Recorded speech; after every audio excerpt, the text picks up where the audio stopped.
Shalom bagimu yang diberkati dan dirahmati Tuhan. Kembali kita berjumpa dalam edisi Renungan Pagi Penyejuk Iman. Tema pagi ini, Tuhan bersamamu hingga garis akhir. Untuk pelayanan firman, mari kita berdoa. Ya Tuhan, kami sangat haus akan kebenaran firman-Mu. Kiranya Roh Kudus-Mu memampukan kami untuk mengerti firman-Mu. Amin. Firman Tuhan, Ulangan 31 ayat 8 demikian. Sebab Tuhan, Dia sendiri akan berjalan di depanmu.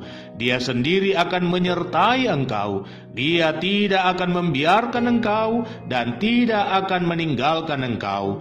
Janganlah takut dan janganlah patah hati. Saudara-saudaraku, ada hal yang berkesan bagi saya pada pelaksanaan Olimpiade Barcelona tahun 1992, yakni di semifinal nomor lari 400 meter. Pada awal start, semua pelari melakukan start tanpa kesulitan. Tetapi menjelang 250 meter dari garis finish, seorang pelari yang paling terdepan terlihat memperlambat larinya lalu terjatuh ke tanah. Ia mengalami cedera yang sangat serius, di mana hamstringnya kambuh.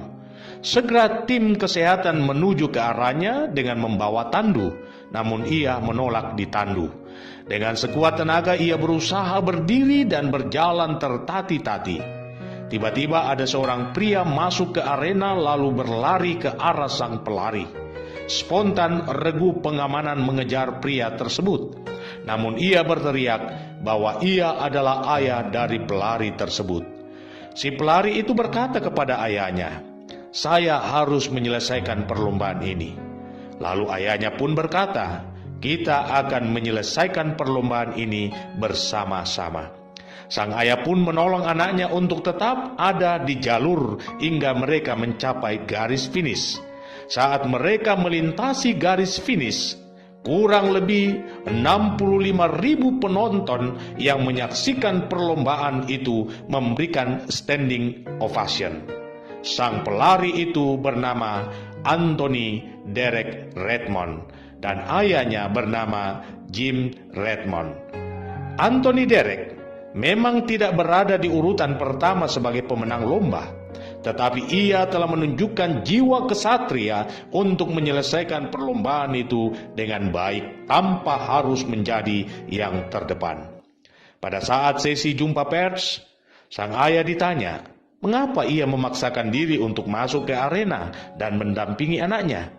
Ia pun menjawab, apapun yang terjadi, anakku harus menyelesaikan perlombaan itu. Dan saya berada di sana untuk membantunya menyelesaikan perlombaan. Saya katakan kepadanya, kita harus menyelesaikan lomba ini bersama-sama.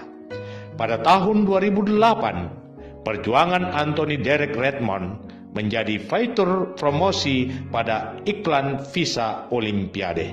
Saudara-saudaraku, sadarkah kita bahwa jauh sebelum peristiwa ini, hal yang sama sudah dilakukan oleh Tuhan.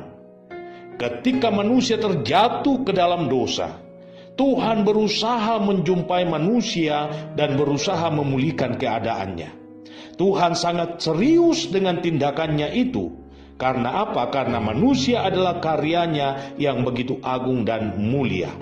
Pun di saat manusia tak memiliki lagi kuasa atas dirinya sendiri, Tuhan mempertaruhkan segala-galanya untuk keselamatan manusia.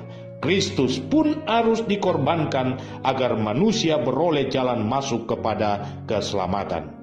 Hal ini juga harus memberi motivasi bagi Anda. Jika saat ini Anda sedang terluka dalam perjuangan untuk mencapai tujuan, jika saat ini yang Anda temui hanyalah kegagalan demi kegagalan, percayalah bahwa Tuhan sedang berlari ke arah Anda. Tuhan ingin menemani Anda untuk menghadapi semua kegagalan itu. Tuhan ingin agar Anda terus maju dan Ia membisikkan di telinga Anda perkataan ini, tenanglah, aku ini, jangan takut. Memang Akan selalu ada kesulitan dalam sebuah perjuangan menggapai harapan. Ada saat di mana Anda terluka dan terjatuh, tetapi hal itu jangan Anda jadikan alasan untuk menyerah. Ada mata yang melihat setiap persoalan Anda, dan ada saat Ia bertindak untuk menghampiri Anda dan menemani Anda menyelesaikan perjuangan itu sampai ke garis finish. Itulah sebabnya Tuhan Yesus meninggalkan pesan ini, "Aku menyertai kamu senantiasa sampai kepada akhir zaman." Karena itu, saya hendak menegaskan hal ini. Jangan pernah menyerah walau sulit jalan yang Anda tempuh. Ingat bahwa Tuhan sanggup menolongmu dan Tuhan tidak ingin orang yang percaya itu dipermalukan. Katakan bahwa semuanya akan baik-baik saja karena ada Tuhan di sampingku. Selamat memaknai kehidupan imanmu. Tuhan Yesus memberkati.